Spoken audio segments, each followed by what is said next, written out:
सम्माननीय सभामुख महोदय, म आज मात्रै स्विजरल्यान्ड भ्रमण सकेर काठमाडौँ आएको छु।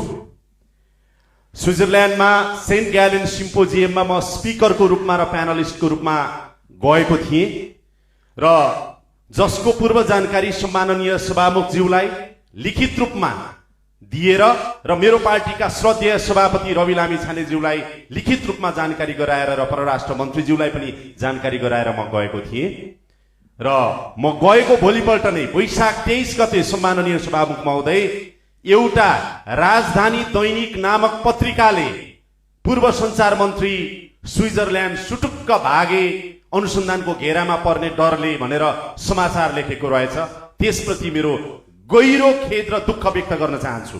सम्माननीय सभामुख महोदय, यो स्मार्ट टेलिकमको 30 अर्ब ठगी प्रकरण भनेर र त्यसमा मलाई जोडेर सुटुक्क चाहिँ स्विजरल्यान्ड भागे भनेर लेखिएको समाचार यति निरर्थक, यति भ्रामक, यति घटिया र यति तल्लो स्तरको सी ग्रेडको पत्रकारिता पनि भन्न नसुहाउने हिसाबमा जसरी समाचार प्रकाशित गरियो, यसले मेरो मान सम्मान प्रतिष्ठा, मेरो राजनीतिक जीवन, समग्र संसद सांसदको भूमिका र मेरो पार्टी प्रतिमा पनि यसले चाहिँ अपमान गरेको मैले महसुस गरेको छु र यो सम्मानित संसदमा रेकर्ड रहोस् भनेर म यसको खेद र भर्त्सना व्यक्त गर्न चाहन्छु।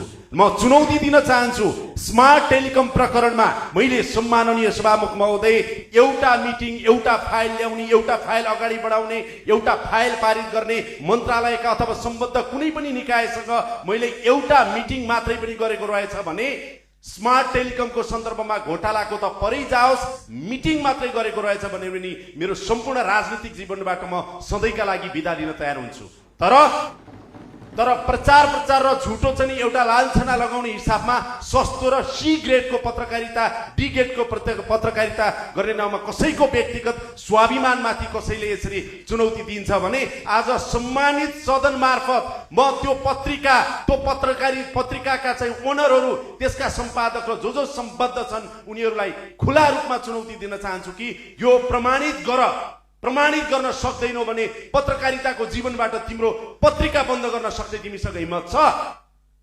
यो चुनौती दिन चाहन्छु सभामुख महोदय। होइन भने यसरी राजनैतिक रूपमा एउटा उदाइरहेको व्यक्तिलाई, पार्टीलाई, संस्थालाई, संसदलाई यसरी अपमान गरेर अगाडि बढ्न पाइँदैन। म यो अनुरोध गर्न चाहन्छु र सम्पूर्ण मेरा शुभचिन्तकहरूलाई यो भ्रममा नपर्नको लागि पनि म अनुरोध गर्न चाहन्छु। र अन्त्यमा के भन्न चाहन्छु भनेदेखि यहाँ सञ्चार मन्त्री हुनुहुन्छ भने म सम्माननीय सभामुखज्यू मार्फत आग्रह गर्न चाहन्छु, कृपया प्रेस काउन्सिललाई सशक्त बनाउनुहोस्।